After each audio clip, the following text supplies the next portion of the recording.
Emotions, well, they're a part of our everyday life. None of us will go through a day without experiencing some type of emotion, be it fear, happiness, anger, or joy. Some people hang on to negative emotions instead of feeling them and letting them go. If you want to let go of those limiting emotions and live with less stress and more happiness, stay tuned. I got your back on this one.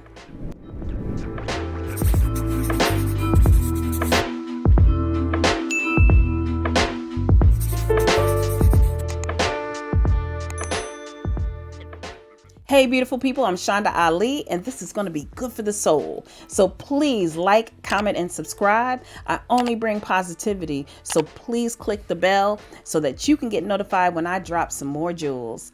Thank you, and I appreciate your support. So let's get started. Do you tend to hold on to your negative emotions? If you do, you may find that your life is affected, including your relationships. All day, every day, it's a given, trust me. It can even hinder the pursuit of your goals. If left alone long enough, you may look back.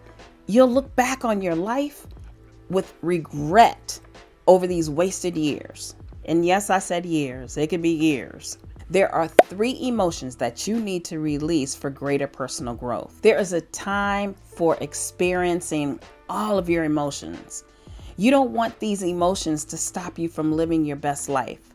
So here they are. Number 1, regret.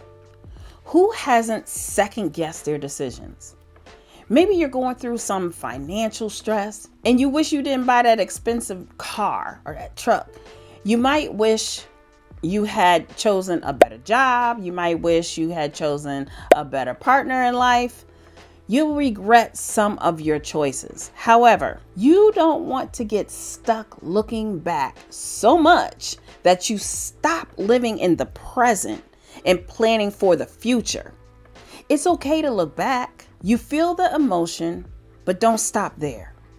Learn the lesson and move on with your life. I've dealt with this myself. This is super emotional. My mom had passed and I'm her only child, and I had so much regret that she was across the country, right?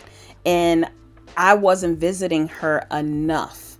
I wasn't doing enough physically to be there for her. And, I could have just jumped on a plane. I could have scheduled like a flight in the perfect world, a flight like every 3 months to go see her, and it got to the point where I was regretting that I wasn't a good enough daughter, and I had to think about this. I had to think about the good that happened. And the good part is I was on the phone with her every single day. I didn't miss, if I missed a phone call, I made sure I heard the voicemail. I never deleted voicemail. I have years of voicemail. So what I'm saying is there's good in everything, and there's no need for me to hold on to that emotion of regret, because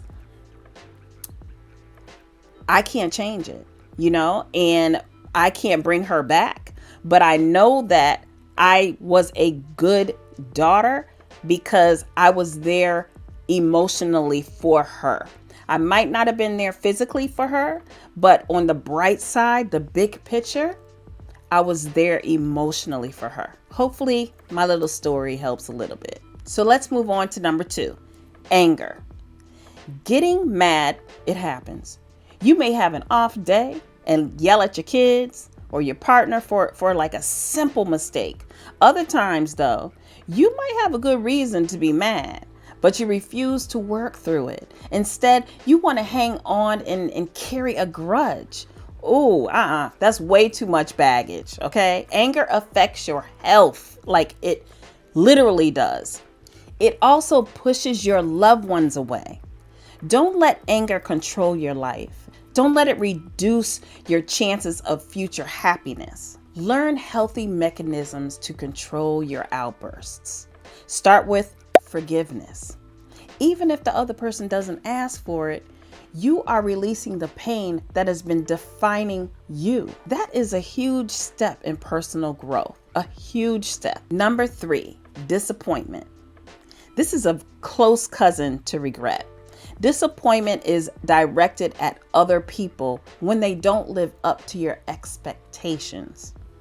For example, your coworker failed. They failed to do their part in an upcoming presentation at work, right? You may be a little mad, the other emotion, but you are disappointed because you've always known this person to be reliable. So what happened? Living in a constant state of disappointment, it'll affect your relationships. You may come across as cynical and push people away from you. Understand that people will disappoint you, but you don't have to turn your disappointment into distrust.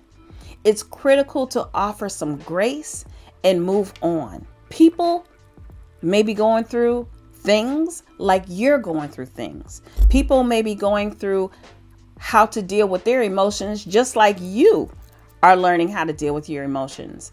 You don't know what's happening in someone's life, and to put these high expectations on people, even though you have a right to expect this certain thing, you don't want to set your mental state up for failure. And that is disappointment, right? Because you're not going to be looking at the big picture. You're not going to be looking at what someone else could possibly be going through. You're going to be looking at what you expected from them.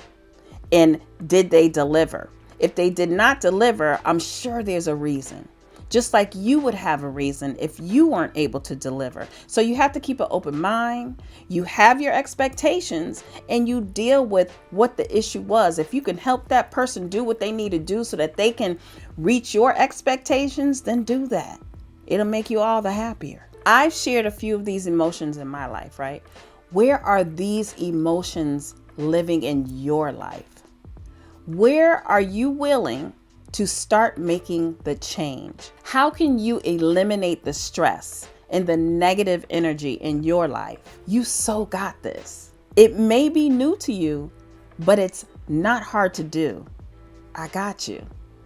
So you will always have to handle your emotions, but when they threaten to overwhelm your happiness, oh baby, it's time to let them go. So don't forget to like, comment, and subscribe, and check out my other videos for more support in your transformation journey.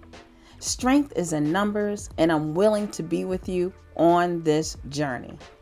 And don't forget, do what you love and love what you do. Until next time.